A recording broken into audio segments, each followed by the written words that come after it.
मित्रों, पंडित लीलाचंद जोशी के विश्व साहित्य के अध्ययन की यात्रा का वर्णन मैं कर रहा हूँ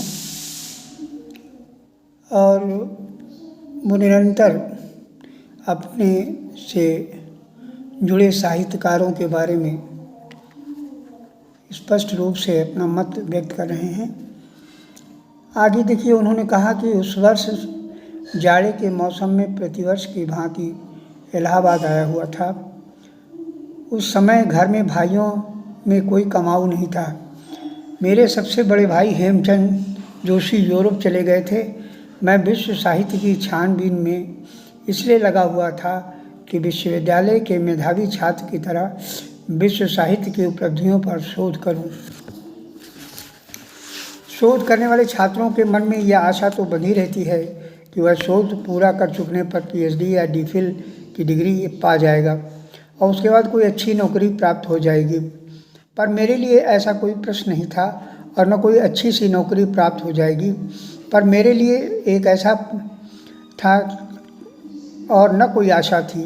जीवन की कटु यथार्थता सब समय मन के भीतर चाहे अनचाहे भाएँ भाएँ करती रहती थी। उसके बावजूद कि विशुद्ध आनंद की प्राप्ति के उद्देश्य से विश्व साहित्य के अध्ययन में जुटा था और सब कुछ के बावजूद मेरे अंतर में आनंद में तनिक भी कमी न आने पाई, वरन उसमें निरंतर वृद्धि होती जा रही थी। फिर भी यथार्थ की अनुभूति मेरे पीछे भूत की तरह लगी हुई थी। एक विकट संघर्ष अनचाहे ही मेरे भीतर भीषण द्वंद्व मचा रहा था। मेरी सहज आनंदानुभूति को वह यथार्थ बार बार पछाड़ने के प्रयास में कोई बात नहीं उठा रहा था।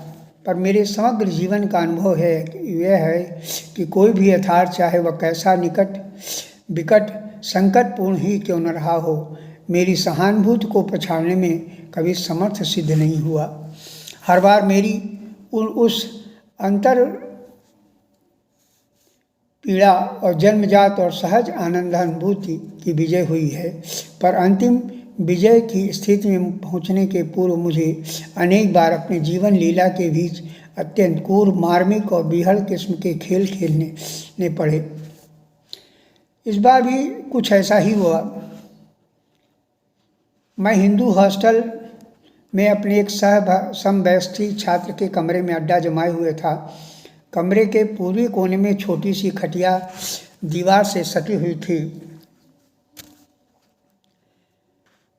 जब मैं उस पर सुस्ताने के लिए दोपहर अकेले लेटा रहता, तब आँख लगते ही कुछ विकट प्रकार के स्वप्न मेरे मन और मस्तिष्क को घर दबाते। नींद उछटने पर मैं आतंकित होकर उन सपनों की प्रेरणा से कुछ विचित्र उपाय तत्कालीन मना स्थिति के उबरने के लिए सोचने लगता। इन विचित्र उपायों में से एक विशेष उपाय मेरे मन पर हावी होकर दिन प्रतिदिन स्थिर होता जा रहा था और किसी भी तरह टलने का नाम नहीं ले रहा था। बात कुछ इस तरह की थी कि दोपहर के सन्नाटे में जब मैं हॉस्टल के सभी छात्र विश्वविद्यालय चले गए होते हैं, तब न जाने किस लोक में एक रहस्यमयी वाणी बार बार मेरे मन के भीतर दरवाजे को खटखटाती और दरवाज़ा खोलने मन के कानों में बार बार एक ही बात दोहराती जाती। वो इस प्रकार थी, जोशी, तुम साहित्यिक चक्कर में अपने को व्यर्थ में फंसाते जा रहे हो। अपने मन की स्थिति से जल्दी उभरो और उभर कर सोचो, देखो कि तुम संसार के किस चौराहे पर खड़े हो। परिस्थिति की यथार्थता से तनिक भी न कतराओ और गहराई तटस्थ दृष्टि से सोचो और इतना जान लो कि तुम लाख प्रयत्न करने पर भी अपने साहित्यिक विचारों भावनाओं से किसी को कभी परिचित करने में या अपनी बात को समझा सकने में सफल न हो पाओगे।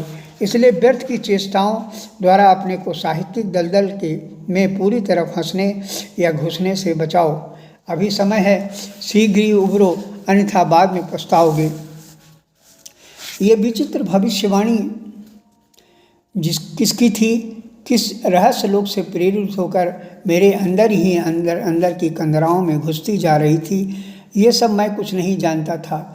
इस वाणी में मुझे केवल बेतुकी बात मुझे एक ही लगी, वह यह कि उन दिनों मैंने एक भी साहित्यिक कृति नहीं लिखी थी।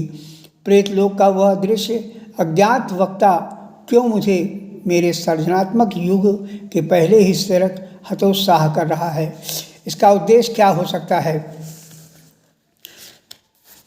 होता हुआ देख रहा था कि मेरे अंतर में अनजाने और अनचाहे ही उस प्रेत वाणी का हर पूर्ण विश्वास करने के लिए तैयार बैठा था। मेरे जीवन की इस घोर रहस्यात्मक घटना की परिणति एक विचित्र रूप में होने लगी। मैं कुछ इस तरह सोचने लगा कि मेरे जीवन के जिन उल्टे सीधे चक्रों में ने आज मुझको कटुतम यथार्थपूर्ण जीवन के विचित्र चौराहे पर ला पटका है, वहाँ मैं निपट एकाकी असहाय भीतर से बाहर से अनाथ अनिपट अकिंचन अवस्था में खड़ा हूँ।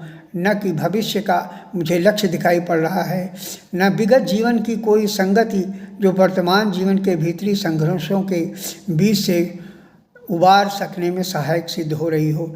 इसलिए क्या उचित और संगीतमय होगा कि मैं अपने वर्तमान जीवन का चोला ही एकदम बदल डालूं और जिन आनंदानुभूतियों का आभास इस जन्म में मिला है उसलिए अगले जन्म में चरितार्थ सुयोग प्राप्त करने में जुट जाऊं।